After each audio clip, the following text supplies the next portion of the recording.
The hum of the neon sign was the only heartbeat left in the diner. It buzzed and flickered against the window, painting everything inside in shifting colors. Pink, blue, pink again, like the night couldn't make up its mind. The coffee machine hissed softly behind me.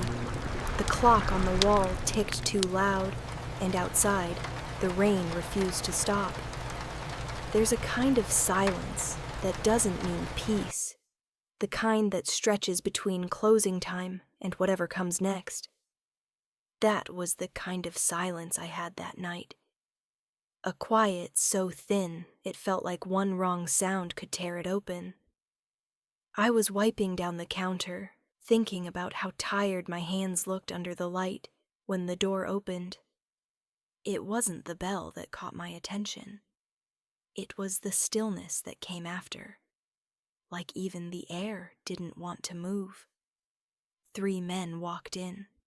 Their suits were dark, rain-slicked, expensive. The kind of expensive that didn't belong in a place that smelled like burnt coffee and cheap bleach. They didn't look like they were here to eat. They took the corner booth, the one where the neon didn't quite reach. The first man had a scar that traced his jaw like a map drawn in anger. The second kept glancing around, restless, as if counting exits. And the third, he didn't look up once. I knew that face long before I saw it under the light. Not from the news, from a photograph once tucked inside a man's wallet. A man who never came home. Dante Moretti. The name people said quietly, like a confession. The man you didn't look for unless you wanted trouble to find you first. And somehow, he was sitting in my booth, in my empty diner, after midnight. I poured coffee just to have something to do. The steam curled around my fingers, the smell grounding me in something normal, something safe, though nothing about that moment was safe. Their voices were low at first, too low to catch. Then pieces started to drift across the counter. Shipments already in place. He doesn't know we switched the route. Make sure he doesn't leave here alive. Alive! The word hit me like a whisper against glass. The scarred man leaned forward, his tone sharper now. Boss, you trust the wrong people. Even the ones sitting at your table. Dante finally looked up, and when his eyes found mine, it felt like the air left the room.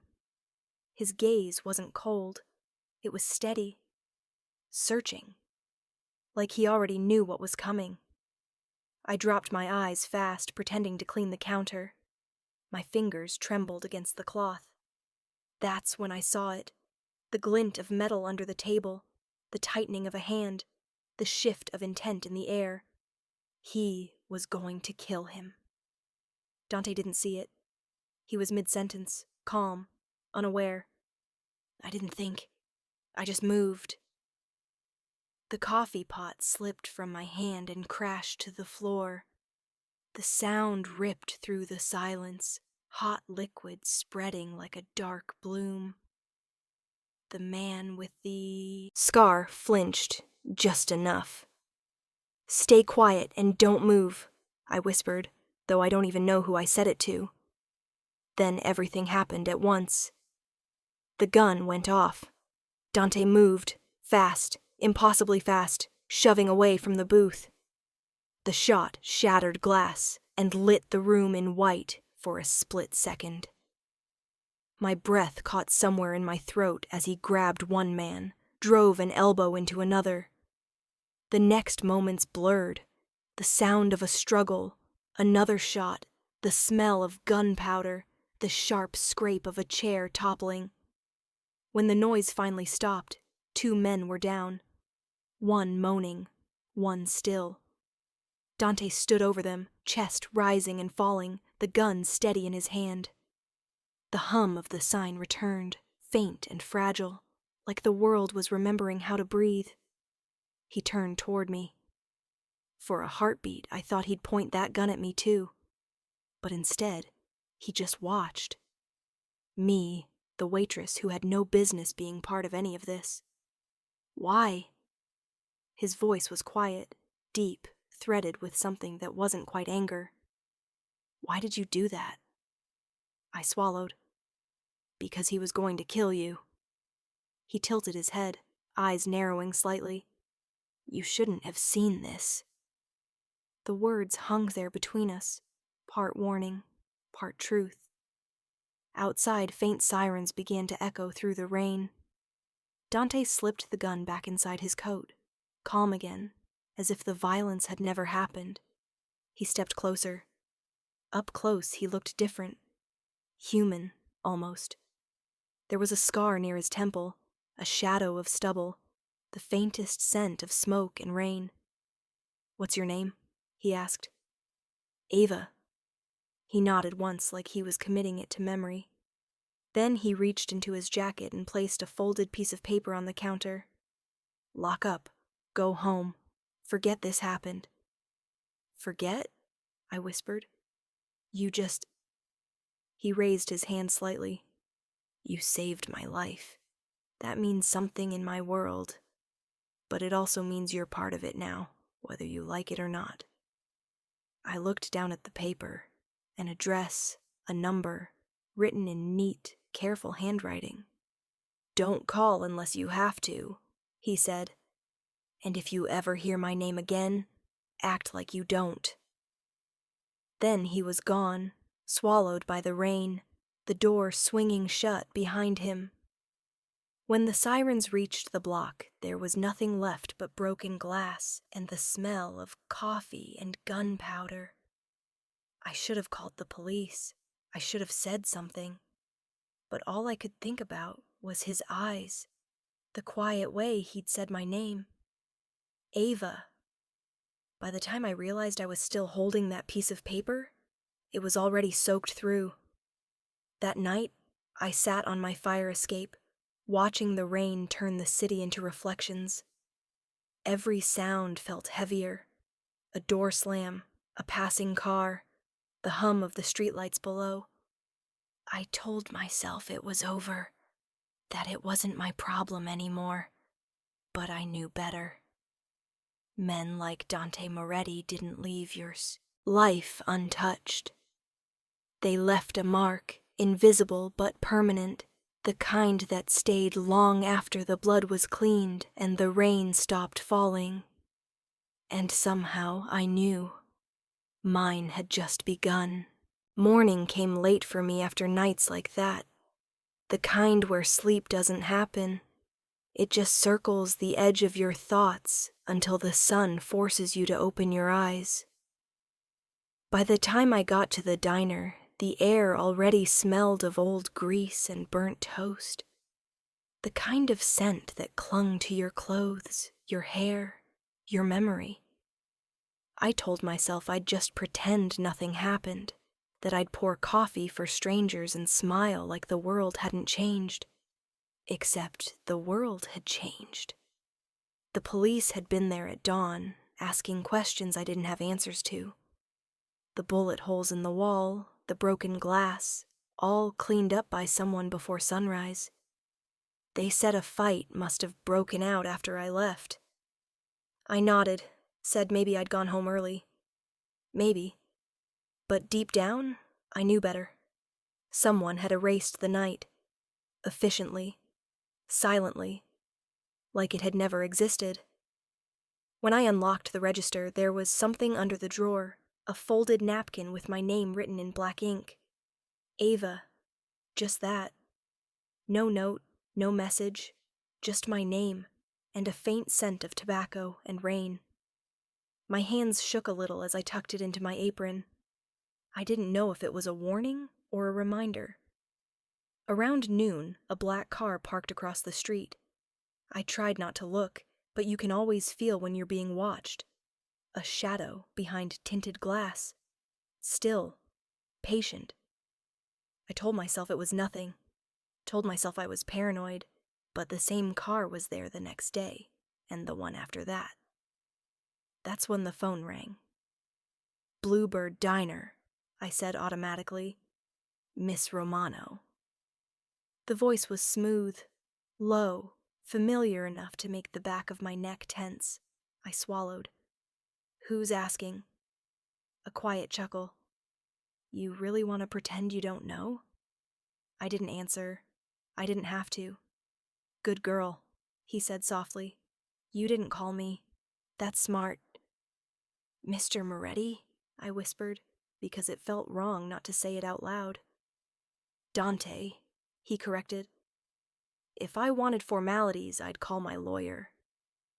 There was a pause, the kind that lets you hear every sound around you. The hum of the diner lights, the faint clink of dishes in the kitchen, my heartbeat trying to climb out of my chest. You shouldn't be watching me, I said finally. Shouldn't be, he repeated. But I am. You saved my life, Ava. That puts you in my sight. And in my world, that can mean a lot of things. Some good, some not. I didn't know if that was supposed to make me feel safer. He continued, calm as rain.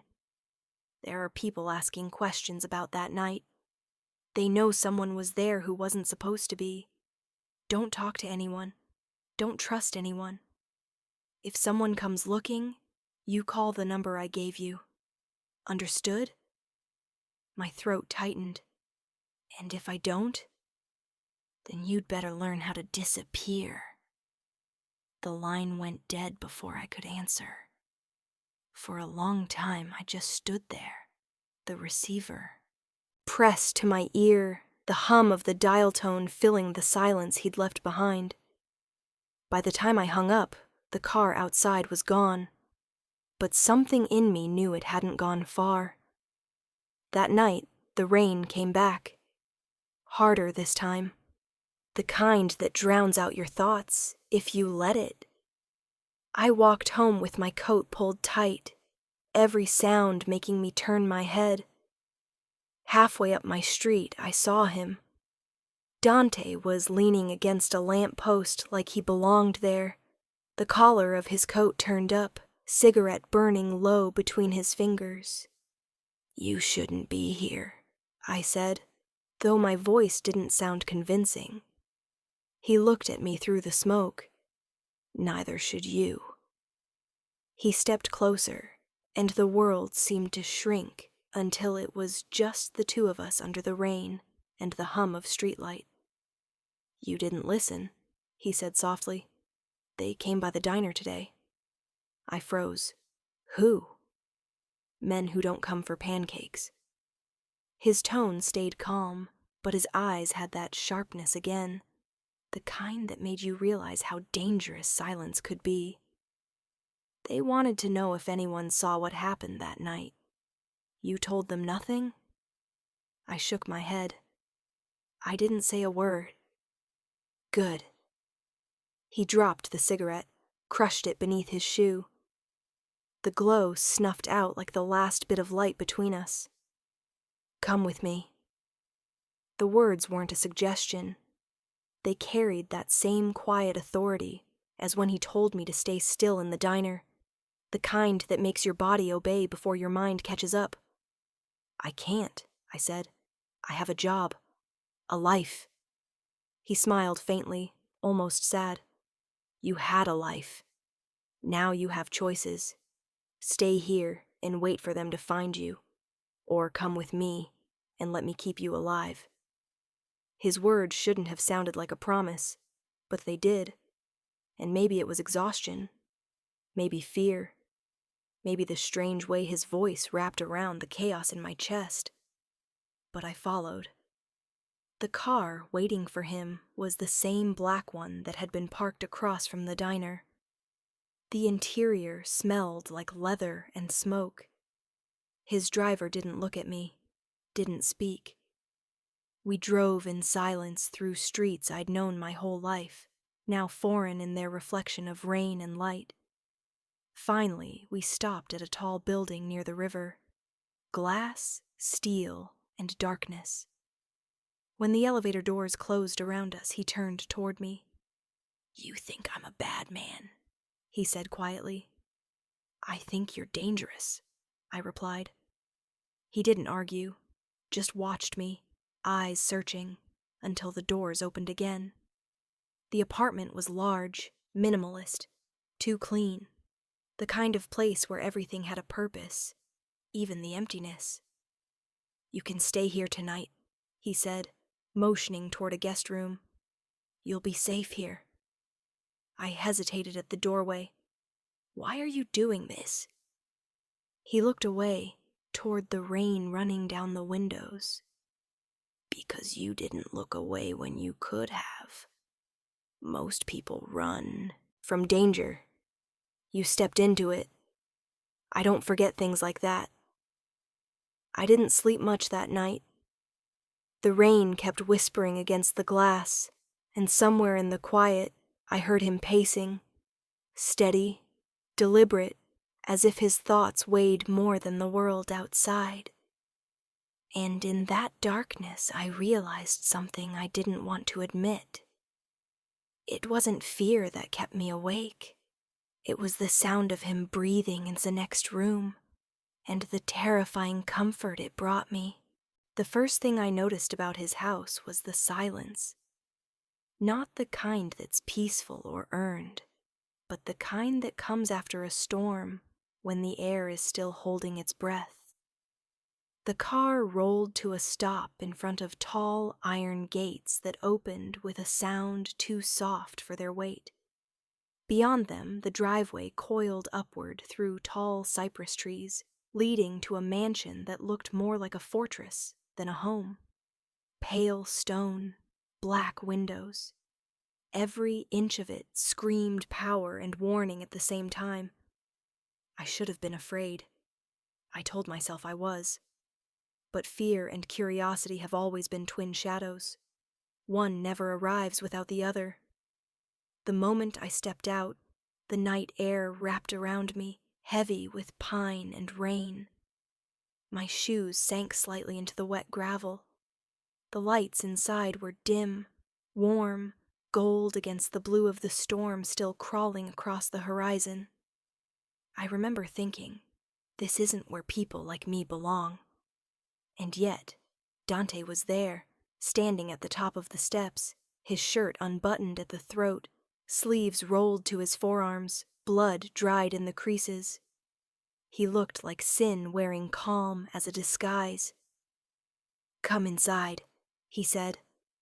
His voice was softer than the rain, but carried the same inevitability. Inside, the air smelled faintly of smoke and cedar.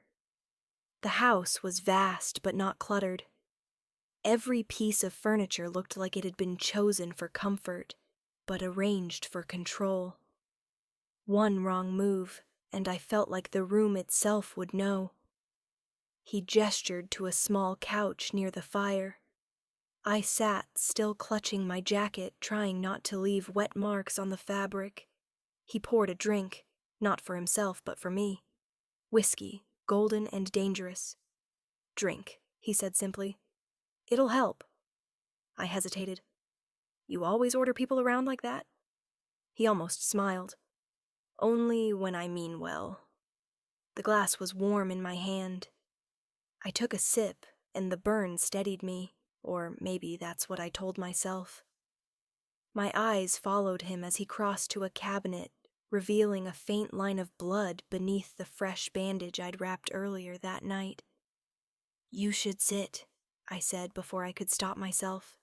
"You're still bleeding." He looked at me, really looked, and something flickered behind his eyes, softer than I'd ever seen. He set the decanter down and walked toward me, slow, deliberate. "You care too easily, Ava."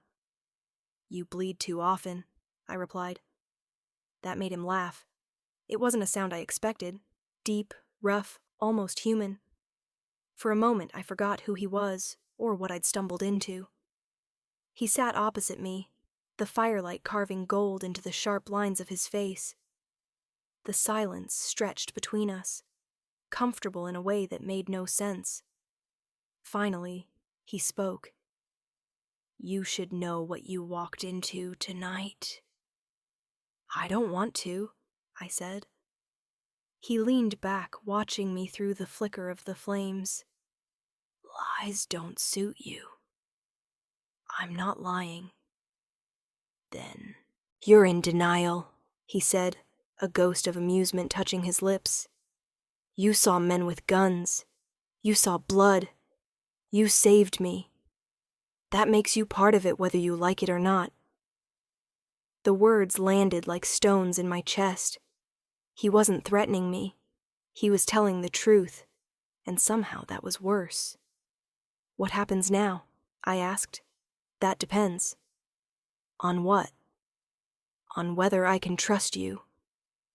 The word trust felt too fragile in his mouth, like glass that would shatter if we stared at it too long. I didn't answer. He didn't press. Instead, he rose and moved toward the window, pulling back the curtain slightly. Outside, the storm had quieted, but down the hill, headlights flashed once. A car moving too slowly to be coincidence. He exhaled through his nose, calm but sharp. They're watching, he murmured. Ferrero's men, most likely. The name sent a shiver through me, though I didn't know why yet. You mean the one from the diner? He nodded once.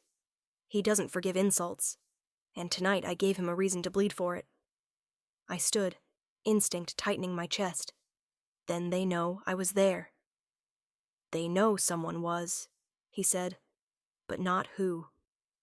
Yet, I whispered. Dante turned then, and for a fleeting second I saw something unguarded in his expression. Not fear, not anger, but calculation mixed with something dangerously close to protectiveness. You'll stay here for a few days, he said, until I handle this. Stay here? Yes. In your house? He smiled faintly. You say that like it's a threat. Isn't it? For the first time he didn't answer right away. The air between us seemed to pulse, heavy with things neither of us dared name. He crossed the space between us slowly, his voice dropping low. You saved my life, Ava. In my world, that means you're under my protection now. No one touches what's mine. The word mine caught in the air, and I felt it settle over me like a weight I didn't know how to carry. The next morning came reluctantly, gray light seeping through rain-streaked windows. I didn't sleep much. The house was too quiet, the kind of quiet that amplifies every creak, every whisper of wind. Somewhere down the hall, I could hear low voices, Dante's and another man's, their tones serious and hushed. I caught fragments. Shipment. Betrayal. Ferrero. I slipped out of bed, my bare feet meeting cold marble. The mirror above the vanity reflected a stranger. Hair tangled, eyes shadowed, wearing one of his shirts because mine were still damp. It smelled faintly of him. Smoke, leather, and something darker. By the time I made it downstairs, the conversation had ended. A man I didn't recognize, tall, lean, wearing a black coat, nodded at me once before leaving through the side door. Dante was by the window again, a coffee cup in one hand, a gun holstered at his side like it belonged. There. He turned when he heard me. Sleep? He asked. Barely. Nightmares? Reality. That earned me another quiet laugh. He gestured toward the table where breakfast waited. Eggs, toast, fruit. Too normal for the night we'd lived through. You didn't have to. I did, he interrupted.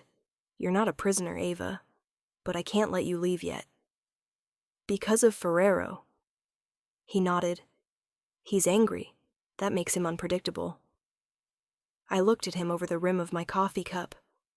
And you're not? His lips curved into something that wasn't quite a smile. I'm very predictable. I protect what's mine. There it was again. Mine. The word rolled through me like a warning disguised as a promise. I should have been repulsed, terrified, defiant. Instead, all I could think was how his voice lowered when he said it, how it carried heat even when the room was cold. Later that afternoon, I wandered the edges of the property. The house sat high above the city, overlooking streets that looked harmless from this distance.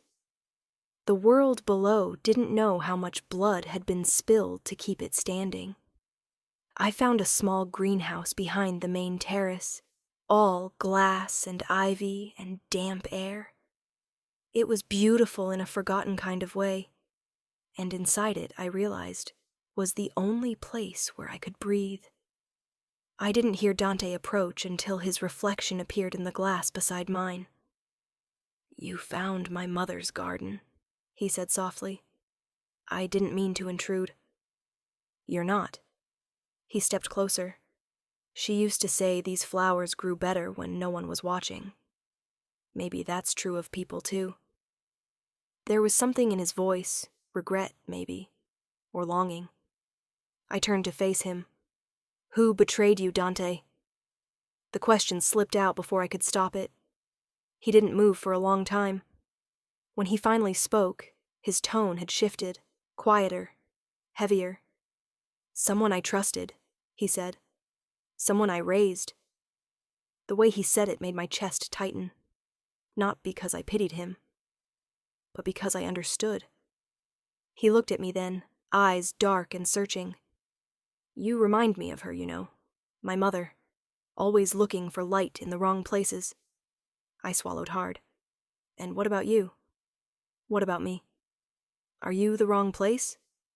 He smiled faintly, sad, knowing. "The worst kind." The wind shifted outside, rattling the glass. In the distance, I heard thunder again, low and rolling.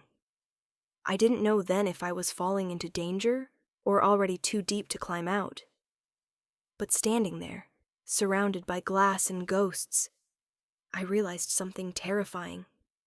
It wasn't the gunman or Ferrero or the blood-stained secrets that scared me most. It was him. Because Dante Moretti wasn't just a man I'd saved. He was a storm I'd walked into willingly. And storms, once they find you, never really let you go. The rain didn't stop that night. It just changed its rhythm, from a storm's fury to a steady whisper against glass. It sounded like breathing, like the house itself was alive, listening. Dante hadn't said much after the men left. He poured himself another drink, one hand resting on the piano like he needed the wood to stay grounded. When he finally looked at me, his eyes were quiet. Too quiet. "Go upstairs," he'd said. "Third door on the right." I wanted to argue, to tell him I didn't need protecting, that I didn't belong in this kind of house. But something about the way he said it made resistance pointless. His voice carried the weight of a world I didn't understand. Now, hours later, I sat on the edge of the bed in that too large room, listening to the rain and the occasional sound of footsteps below. The sheets smelled like cedar and something darker, cologne maybe, or memory. Every shadow in that house looked sharper than it should. Every creak sounded intentional. When the door opened, I flinched. It wasn't Dante. A man stepped inside, tall, wearing a suit that didn't quite fit him right, eyes scanning the room like he wasn't expecting anyone to be here. For a heartbeat, we just stared at each other. Then his hand went inside his jacket. I didn't think. I moved. The vase on the nightstand shattered against the back of his head before I even realized I'd grabbed it. He fell forward, groaning, a gun slipping from his hand and skittering across the floor. Then, silence. "Christ," a voice said from the doorway, low, dangerous. "You've got instincts." Dante stood there, his expression unreadable, a shadow of a smile tugging at his mouth as he stepped inside and kicked the weapon away. "He's one of Ferrero's," Dante said, crouching beside the man. "They're testing me. Testing us." Us. That word hit deeper than it should have. I wanted to believe it was just habit, just something people like him said when they meant me and my problem. But when he looked at me, his eyes didn't match that story. "You said no one could get in?" I whispered. He looked around the room, jaw tight. No one was supposed to. There was something about the way he said it, quiet but laced with violence. Not toward me, toward whoever had broken that promise. The man on the floor groaned, blood darkening the carpet. Dante straightened, motioning toward the hallway. "Go downstairs, Ava." I hesitated. "What are you going to—" "Don't ask." That tone, calm, absolute, froze the air between us. I nodded, stepping around the body and out the door, my breath shaky but silent. Downstairs, the living room was dimly lit, the fire low but alive. The piano gleamed in the corner, untouched now. When Dante came down minutes later, his sleeves were rolled up and his expression was carved from stone. He didn't have to say what had happened upstairs. The silence said enough. He poured himself another drink, sat across from me, and for the first time that night, he looked tired. Not the kind of tired sleep could fix, the kind that comes from living too long in a war you can't leave. "You saved me again," he said, voice softer than it should have been. I laughed, but it came out hollow. "Didn't know I was keeping score." His gaze lingered. "You shouldn't be here, Ava." "Then why am I?" He didn't answer right away. The sound of rain filled the space between us, gentle but endless. "Because you didn't run when you should have," he finally said. "And now you can't." That should have scared me, and maybe it did, but something else came with it too. Something like understanding. "I didn't save you for a reward," I said, "or protection. I just couldn't let someone die in front of me." "I know." He leaned back, eyes tracing the firelight. "That's what makes you dangerous." There was no sarcasm in his tone, no mockery, just truth. He stood, walked to the window, and stared out into the rain like he could see the city's pulse through the glass. "Ferrero won't stop. Tonight was a message." "What kind of message?" He looked at me. "That they know you exist." The floor felt like it tilted beneath me. "Me?" "You were seen," he said simply. "At the diner, at the alley, and tonight, in this house. They'll come again, not for me. For leverage." The word cut deeper than any threat. "So what now?" I asked quietly. He turned, the faintest shadow of a smile crossing his lips. "Now, you stay quiet, and don't move unless I tell you." He was joking, maybe, but the weight behind it wasn't. The storm outside broke again, thunder rumbling like a warning. Hours passed. Dante disappeared into his office, murmured voices trailing behind closed doors. I couldn't sleep, not in that house, not after what had happened. When I finally left the room, the hallways felt too still, like the air itself was holding its breath. Downstairs, I saw him standing by the window again, one hand pressed to the glass, his reflection fractured by the rain. He didn't look like a man who owned the city. He looked like a man it had eaten alive. "You ever think about leaving?" I asked quietly, stepping closer. His eyes didn't move from the street. "Every day." "So why don't you?" He turned then, his gaze finding mine. "Because this life doesn't let you walk away, Ava. It just gives you quieter ways to bleed." Something inside me broke a little at that, not out of pity, but because I understood. Maybe not everyone wants to leave, I said. He studied me for a long moment. You say that now. The fire cracked softly behind us. Outside, the storm refused to die. And then, in that strange, fragile silence, he did something that caught me off guard. He reached for me. Not like a man claiming something, but like someone who finally stopped pretending he didn't need to feel alive. His fingers brushed my wrist, slow, uncertain, then traced the inside of my palm before he let go. Just a second, but enough to change everything. Go upstairs, he said again, voice quiet, roughened by something he didn't name. I wanted to argue, but this time I didn't. When I turned to leave, he said one last thing, low, almost to himself. They'll come for you soon, Ava. When they do, stay quiet. Don't move. The words hung in the air long after I left the room, like a prophecy or a promise. That night, I dreamed of rain that never stopped, of footsteps behind me, and of eyes watching through glass. When I woke, it was still raining, and somewhere downstairs the house was no longer quiet. The house wasn't quiet anymore.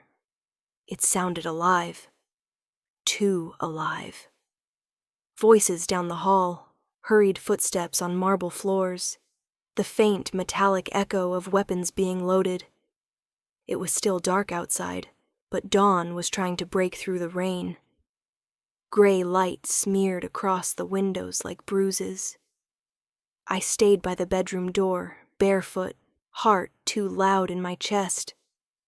The air felt thick, charged with something I couldn't name but could feel in my bones.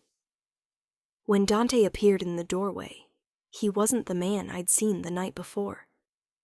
The suit was gone. He wore black from collar to boots. His hair was wet, like he'd stepped into the storm and come back colder. You need to stay here, he said, his tone stripped of softness. What's happening? They're moving, he said. Ferrero's people. We intercepted chatter. They're done sending messages. He holstered a gun at his side, checked another one, and finally met my eyes. They're coming for you. The words hit like a blade made of ice. Me? Why? Because you were supposed to be a witness, he said, voice even. Now you're a threat. Something in his gaze told me he'd thought about this moment all night. And not just as a strategist, as a man trying to keep something alive that he shouldn't have let exist in his world. I can leave, I said quickly. I can disappear. He cut me off with a shake of his head. You don't understand. Once they know your name, it's already written down somewhere that doesn't forget. There was a pause, a heartbeat of silence between two storms. Then what happens now? I asked. His answer was simple. Now I finish what I should have finished months ago. He turned to leave, but I stepped forward before I could think. And what if you don't come back? That stopped him. He looked over his shoulder, and for the first time something cracked in his expression. Something human.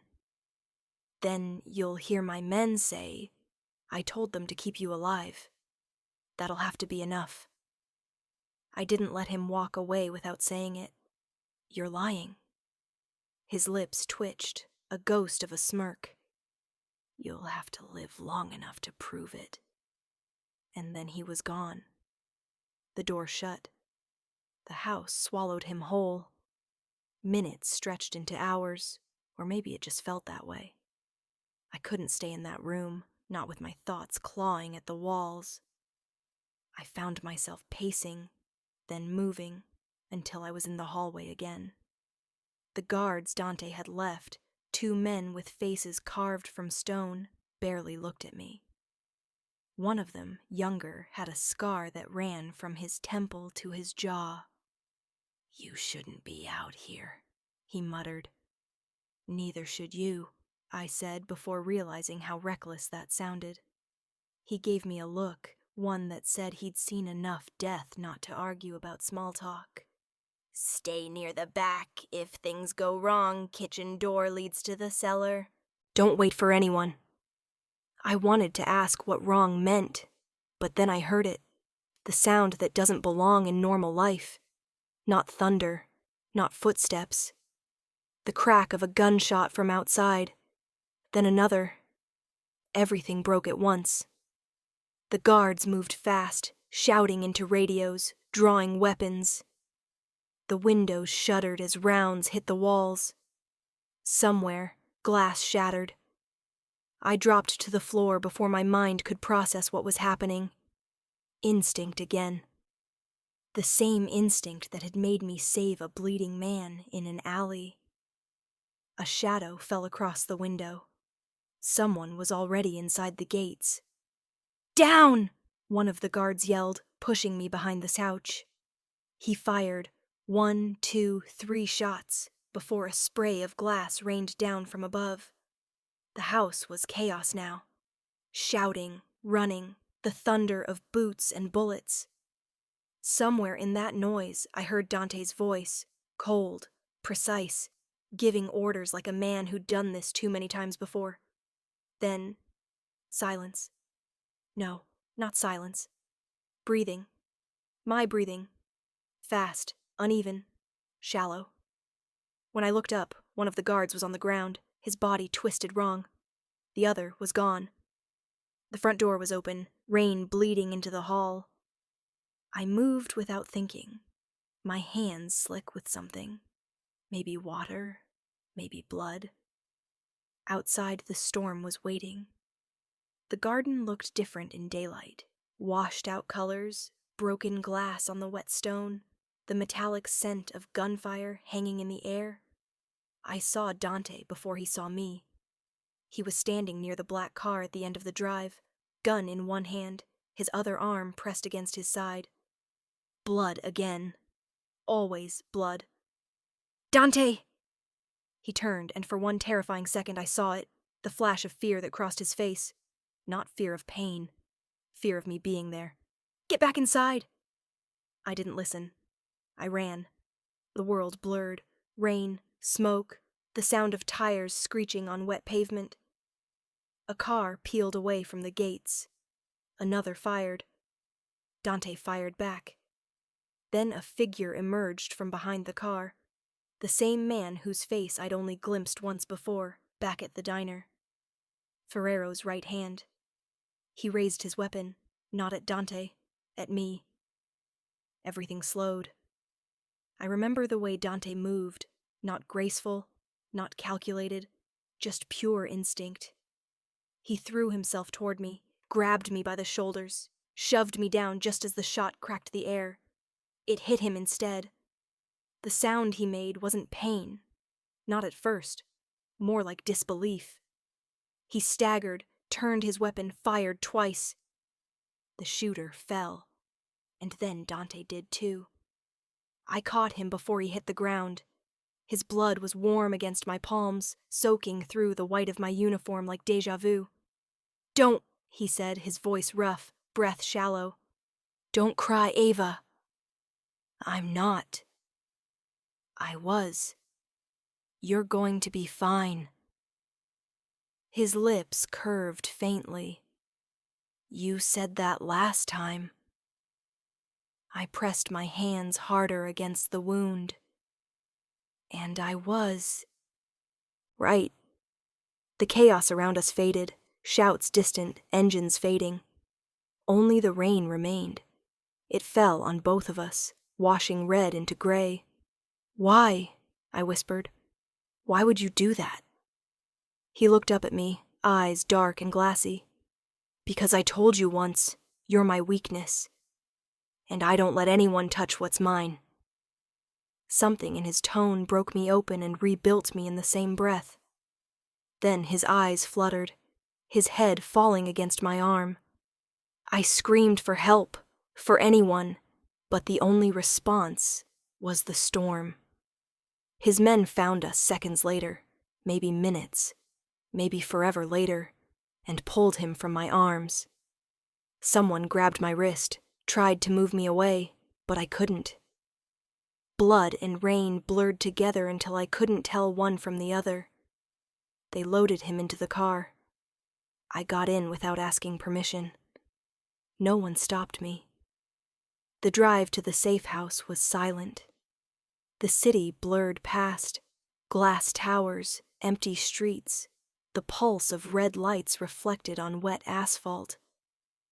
When they carried him inside, I followed. The doctor was already waiting. He didn't ask who I was. He just looked at the wound and started working. I stood there shaking, arms covered in Dante's blood again. When they said he'd live, something inside me cracked. Relief, disbelief, exhaustion. I walked outside before anyone could see me cry. The rain had stopped. For the first time since that night at the diner, the city felt still. Then I heard him. Weak, but alive. Ava. I turned. He was propped up on the couch, pale but awake, eyes finding me like they always did. Sharp, searching, softer than they should be. "You never listen," he said.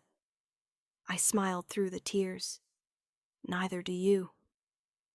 He studied me for a long moment, and when he finally spoke again, his voice was quieter. "They're not going to stop, you know. Not until one of us is gone. Then we don't stop either." He looked like he wanted to argue, but he didn't. He just nodded once, the faintest trace of something dangerous and tender flickering in his eyes. And in that rain-stained silence, I realized something that scared me more than the bullets ever could. I wasn't just part of his world now. I was choosing it. It's strange how quiet the world becomes after gunfire. The silence doesn't comfort. It lingers, heavy, full of ghosts that refuse to leave.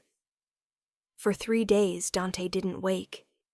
He lay there in that dim room at the safe house, the blinds closed, the smell of the antiseptic and gunpowder still clinging to the air. I barely left his side. The men came and went, shadows in black coats, murmuring in low voices, bringing updates I wasn't meant to hear. Ferrero had vanished. Someone from inside Dante's own crew had helped him, a traitor among them. When Dante finally stirred, I was dozing in a chair beside the bed. The sound of his breath shifting, deeper, conscious, pulled me back from sleep like a shock. "Ava." My name sounded different on his lips now, softer, but rough at the edges. I leaned forward instantly. "You're awake." His eyes opened slowly, unfocused at first, then sharpening when he found me. "You're still here." I tried to smile, but it came out tired. Where else would I go? He looked like he wanted to argue, to tell me I didn't belong here, in this world that kept taking pieces from him. But the words never came. Instead, his hand twitched against the sheets, reaching for mine. I took it before he could change his mind. His skin was cold, but his pulse, it was there, steady, alive. For a long time, we just sat like that. No words, no pretense. Just the low hum of rain against the roof and the quiet rhythm of two people who should have never found each other. Then his voice, quiet, strained. "You shouldn't have been out there." "You shouldn't have been shot," I replied. A ghost of a smile crossed his face. "You think that was a choice." "I think everything is, with you." He exhaled, a sound that might have been a laugh if it hadn't hurt so much. "You talk like someone who doesn't know what it costs to stay alive." I wanted to say I did, that every night I'd worked double shifts at the diner or hospital was just another way of staying alive too. But my kind of survival was different. It didn't involve bullets or betrayal, just quiet desperation.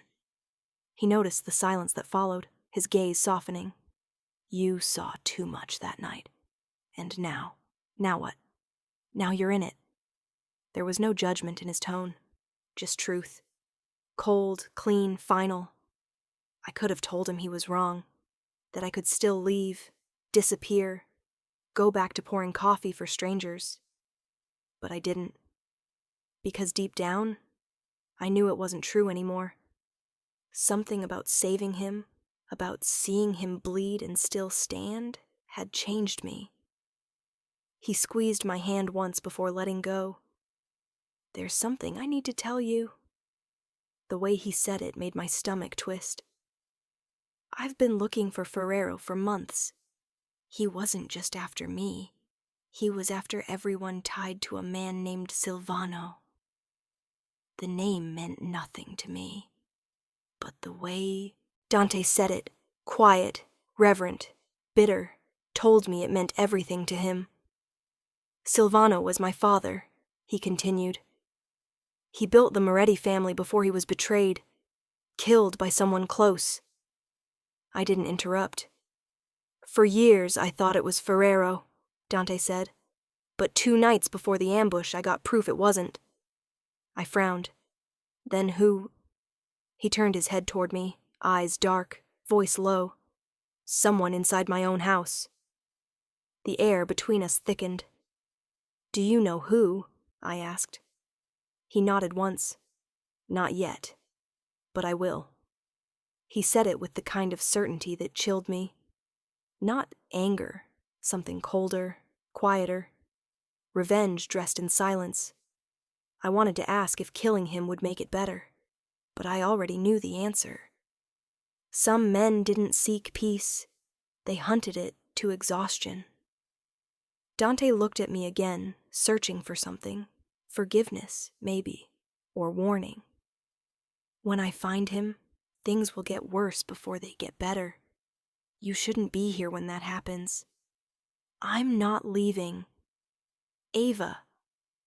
You told me once that running doesn't erase what's written down somewhere that doesn't forget. My voice trembled, but the words held. So stop trying to make me forget too. He studied me, silent for a long beat. Then, almost reluctantly, he said, You really don't scare easy, do you? I'm terrified, I whispered, but not of you. The way he looked at me then, like he didn't know what to do with the weight of that, made my chest ache. Outside, thunder rolled. For a while, we let the sound fill the room, pretending it was just weather, not warning. Later that night, he asked for his jacket. I tried to argue. He was still pale, still weak, but he was already moving. I'm not staying in bed while my house burns down, he muttered. I helped him stand. He winced, hand over his ribs, but didn't stop. The man was all willpower and unfinished wounds.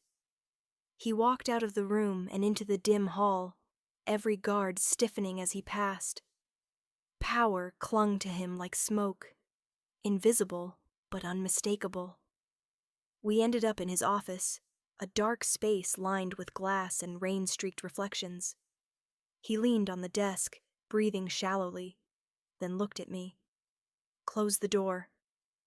I did. There's something else you should know, he said, eyes on the window. The night you found me, that alley wasn't random. Someone tipped them off. It took a second for the meaning to sink in. You mean, someone wanted you dead? And they wanted me to find you? He nodded. They wanted a witness. Someone clean, someone believable. Someone who could tell the story the way they wanted it told. The floor tilted beneath me. So I was just part of their plan? Not anymore. His voice had an edge that cut through everything else. I fixed their mistake when I didn't die. He pushed off the desk and stepped closer. His proximity was too much. Warmth and gravity, danger and comfort colliding in one breath. You could have walked away that night, he said. But you didn't. You stayed. You saved me. And now I'm paying for it. Maybe. His gaze softened. Or maybe it saved you too. He reached out, brushed a strand of wet hair from my face, fingers slow, deliberate. The world outside was thunder and glass, but here it was just heartbeat and breath. For a second, the space between us disappeared. His hand lingered against my cheek, the faintest tremor in his touch betraying something he'd never admit out loud. Then he pulled away. "Get some sleep," he said, turning back towards the window. "Tomorrow we start hunting ghosts." I left the room, but sleep never came. All night the storm pressed against the glass, whispering things I didn't want to hear. By morning, the air had changed again. The city looked cleaner after the rain, but I knew better. Blood always washed away easy. What it meant didn't. Dante was already gone when I woke, a note left on the bedside table. "Stay quiet. Don't move. Don't open the door for anyone but me." The irony wasn't lost on me. His words, the same ones that had started this entire story, now felt like both protection and a prison. Hours passed, then the sound of footsteps. Not his. Slow, heavy, too careful. I moved to the window, saw nothing but mist and the reflection of my own nervous silhouette. When the knock came, it was soft, polite, almost gentle. But the voice on the other side wasn't. "Miss Romano," a man said, "we need to talk about Mr. Moretti." And just like that, the quiet shattered again. The knock didn't stop. 3 measured hits, not desperate, not impatient, just certain. The kind of certainty that came from knowing what was waiting inside. My fingers brushed the handle, but I didn't move. Dante's words burned in my head. "Don't open the door for anyone but me." But then the man outside said something that froze my breath. "It's about the man who killed your brother, Miss Romano." Brother. A word that didn't belong to this story. But the way he said it, low, practiced, meant he knew something about me. I stepped back, pulse hammering, eyes scanning the room. The gun Dante had left on the nightstand glinted faintly in the half-light. The knock came again, softer now. "Please," the voice said, "you're not safe. Dante Moretti isn't who you think he is." Every syllable dripped with the same poison I'd heard 100 times from strangers who swore they knew the truth. But this wasn't the diner, and I wasn't the waitress anymore. I gripped the gun, thumb resting near the safety. "Go away," I said through the door. A pause, then, "If you open this door, I'll prove he's the one who had Marco killed." The sound of my brother's name nearly ripped the air in half. For a second, I forgot to breathe. Marco, sweet, reckless Marco, dead 3 years now, stabbed in a bar fight no one ever solved. But no one outside my mother's house even knew his name. "How do you know that?" I whispered. "Because I was there when he died." Silence. Then a scraping sound, a match lighting, the faint exhale of a cigarette. I didn't open the door. I couldn't. But my hand trembled around the gun. Behind me, the city hummed, rain on pavement, the groan of pipes, the low throb of thunder far away. Inside, it was just me and the weight of a dead man's name. Then I heard the unmistakable click of a key turning. Someone had unlocked it from the outside. The door opened just an inch, and I raised the gun before my mind could catch up. "Easy," a man's voice said, calm and familiar. "Don't shoot me for saving your life." The door swung open the rest of the way, and there he was. Dante Moretti, alive, upright, dressed in black, his face shadowed by exhaustion and fury. I lowered the gun, but the adrenaline still burned through me. "You said not to open the door," I didn't. He stepped inside, shutting it quietly behind him. The rain had soaked his coat, his hair, even his collar. But his eyes were clear, sharp as ever. "Who was out there?" he asked. "I don't know. He said he knew about Marco." That stopped him. For the first time, Dante's composure cracked. "What did he say?" "That he was there when my brother died. That you had something to do with it." His tone finished the sentence for me.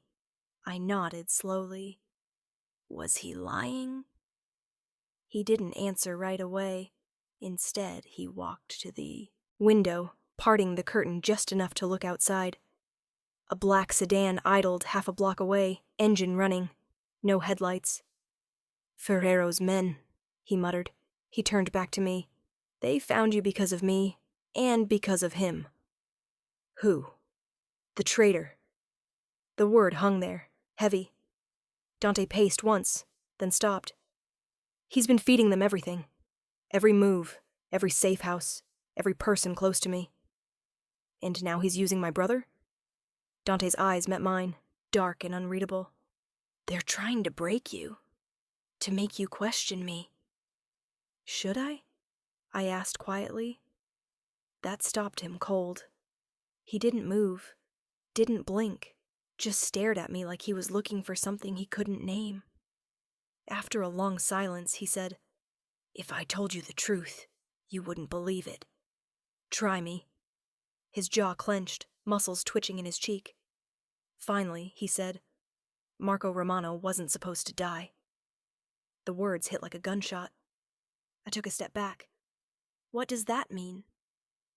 "It means your brother worked for a man named Pietro Valenti, a small-time dealer who owed money to my father's organization. Your brother took a shipment he shouldn't have touched. Valenti panicked, tried to sell it. Ferrero made an example out of him." He paused, his voice lowered. "I tried to stop it. I was too late." It took a moment to process what he was saying, that the man I'd saved, the man who'd turned my life inside out, had been orbiting the night my brother died all along. "You were there?" I whispered. Dante's gaze flickered. Pain, guilt, truth. "Yes." My chest tightened. "Why didn't you tell me?" "Because you would have run," he said, "and I needed you to stay alive. I don't know if that's mercy or manipulation." He took a slow step forward, hands open. "Maybe it's both." For a moment, the air between us was alive. Tension, truth, something like forgiveness trying to exist in a place it didn't belong. Then the window shattered. A single, clean shot. Glass rained down as Dante tackled me to the floor. The sound of the bullet embedded itself in the wall, just inches above where my head had been. He moved fast, instinctively, one hand over me, the other drawing his gun. "Stay down," he hissed. Outside, another shot, closer. Tires squealing, voices shouting in Italian. The war had come back to finish what it started. Dante crawled toward the door, gun raised. "Ava, listen to me. When I say run, you run. Don't look back." "No." "Ava, I'm not leaving you again?" He glanced at me, brief, fierce, almost tender, before shoving open the door and firing into the night. The hallway exploded with sound. Gunfire, shouts, the dull thud of boots on concrete. He moved like he was born in it, each shot deliberate, efficient. But there were too many. A hand grabbed me from behind, rough, gloved, dragging me backward. I screamed, twisting, the gun slipping from my hand. Then a familiar voice, too close. "Don't fight it, sweetheart. You're coming with me." Ferrero. The name tasted like rust. He was older than I remembered from the photos Dante had shown me. Gray at the temples, eyes too calm for the chaos around him. He pressed the barrel of his pistol to my ribs. I told Moretti I'd take everything from him. Guess I'll start with you. Dante turned at the sound, eyes going wide. Let her go! Ferrero smiled, cold and slow. You should have stayed dead, boy. The two men stood there in the rain-soaked hallway, guns raised, time suspended between heartbeat and consequence. Then, movement. A flash of light. 2 shots. Silence. I didn't feel the pain right away, just the heat, the smell of gunpowder, the sound of someone falling. Ferrero hit the ground first. Dante's arm was around me before I realized I was bleeding. You're okay, he said, voice shaking. You're okay, Ava. But the look in his eyes said otherwise. The world tilted, colors bleeding into shadow. I felt his hands pressing against my side, the warmth of his palm mixing with blood. Stay with me, he whispered. Stay quiet. Don't move. The words echoed, the same ones from the beginning, but this time they were a prayer. I wanted to tell him I wasn't afraid, that if this was how it ended, I'd still choose that diner, that night, that man who didn't deserve to be saved but was. But the darkness took me before I could. When I woke, it was morning. The light was pale, cold. I was in a hospital room, not official, not sterile. The kind of place people like Dante used when the law wasn't an option. He sat in a chair by the window, eyes red, face drawn. When he saw me awake, he stood too fast. Ava. I tried to speak, but my throat burned. You're safe, he said quickly. Ferrero's gone. Gone? Dead, he hesitated. I buried him myself. I didn't ask where. The silence stretched between us, and somewhere in it, something changed. The part of him that had been all iron and vengeance softened, cracked. He came closer, sat on the edge of the bed. You should have left when I told you to. I would have found my way back. A ghost of a smile crossed his lips. You always do. Outside, the city was waking. Cars, rain, the hum of a life that kept moving even after blood had been spilled. I watched the light touch his face, and for a brief, impossible moment, I thought maybe there was a world where this could work. Then he said quietly, There's one thing left I need to do, and you can't follow me there. Dante. It ends tonight. No more ghosts. He stood, picked up his coat, and before I could argue, he leaned down and kissed my forehead. A kiss that felt like both a promise and a goodbye. When the door closed behind him, I didn't cry. I just listened. The city outside was silent again. That same dangerous waiting silence that always came before something broke. And I realized what he meant when he said it ends tonight. Because when men like Dante Moretti go looking for peace, they never come back. The night didn't end. It simply changed shape. 1 minute, I was staring at the door Dante had walked through. The next, I was standing again. Barefoot, weak, with the steady beep of a stolen hospital monitor fading behind me. He told me not to follow him. But every time a man says that, it's already a goodbye. I pulled out the IV, grabbed my coat from the chair, and stepped into the cold. The rain hadn't stopped. It came down softer now, but thicker, the kind that soaked through everything without sound. The car outside was still running. A black sedan. His. He'd left the keys in the ignition. Maybe that was his mistake. Or maybe it was his way of leaving a trail for me to find. I followed it. The streets were empty, neon reflecting in every puddle like a memory refusing to die.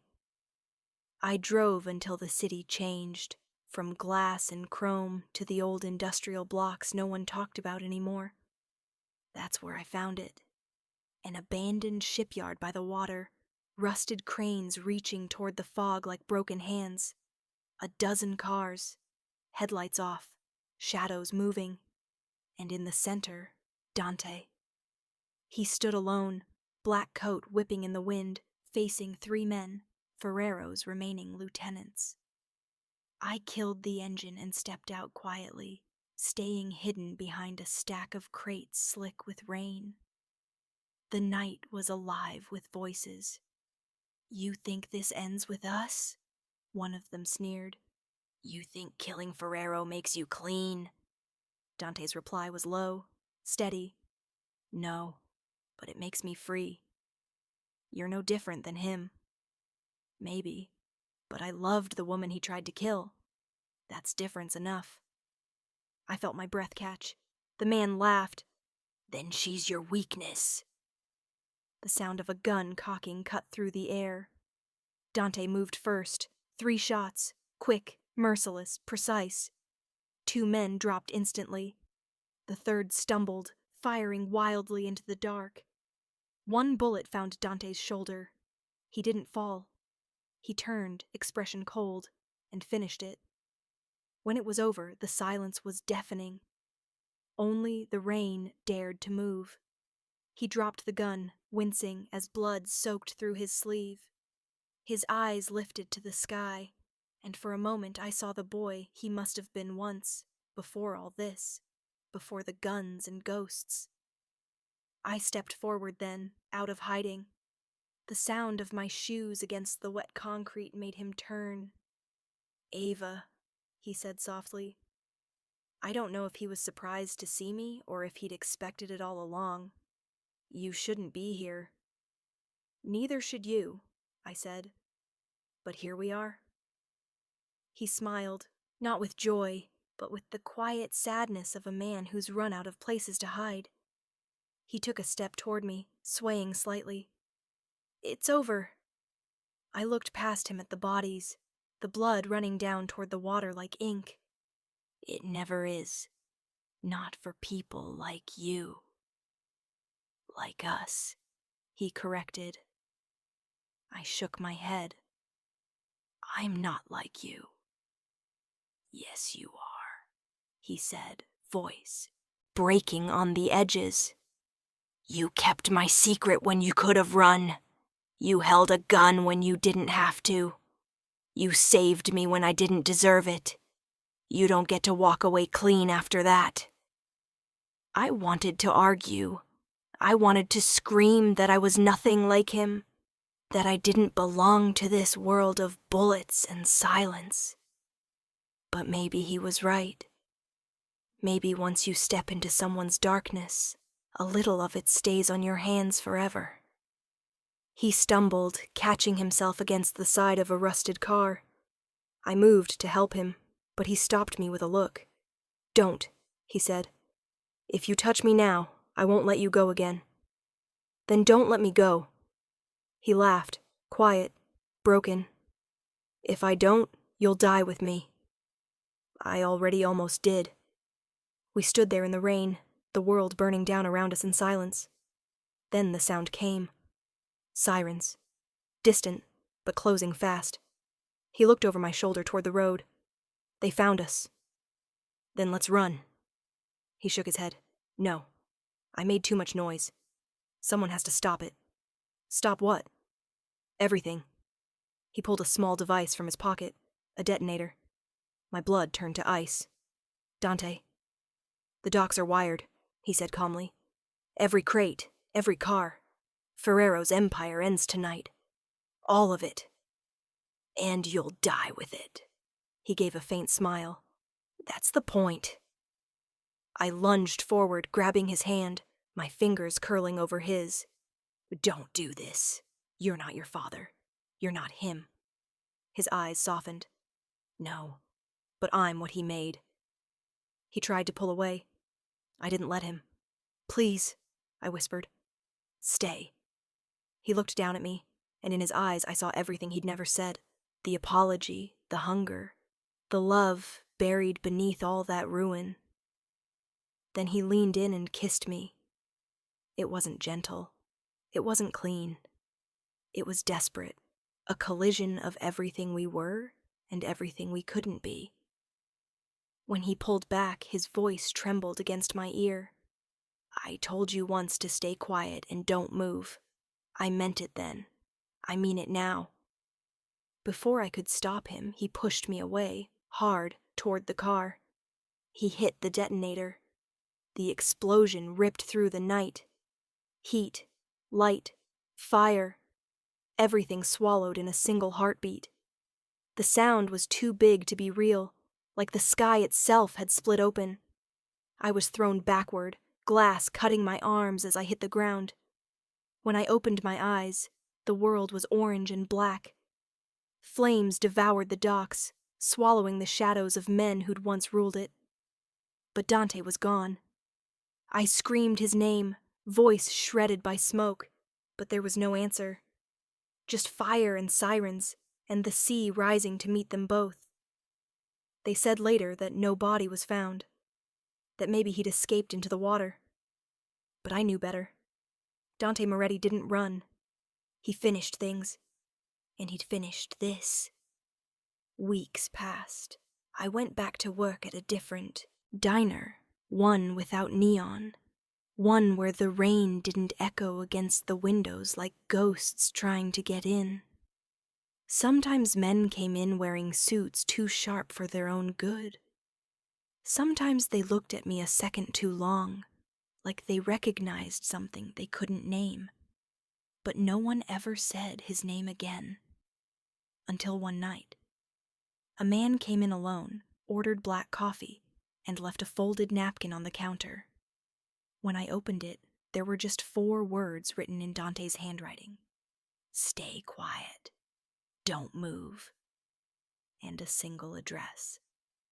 I don't know what waits for me there, a ghost, a trap, or a man who somehow survived his own destruction. But as I stood in the doorway of that diner, rain starting to fall again, I realized I didn't care. Because sometimes love isn't about salvation. Sometimes it's about choosing the fire, even if it burns you both. So I locked the register, turned off the lights, and stepped into the night. The rain caught the glow of the city, red, gold, and blue, like a heartbeat pulsing beneath the storm. And for the first time since that night in the diner, I smiled. Because if he was out there, he knew I'd follow.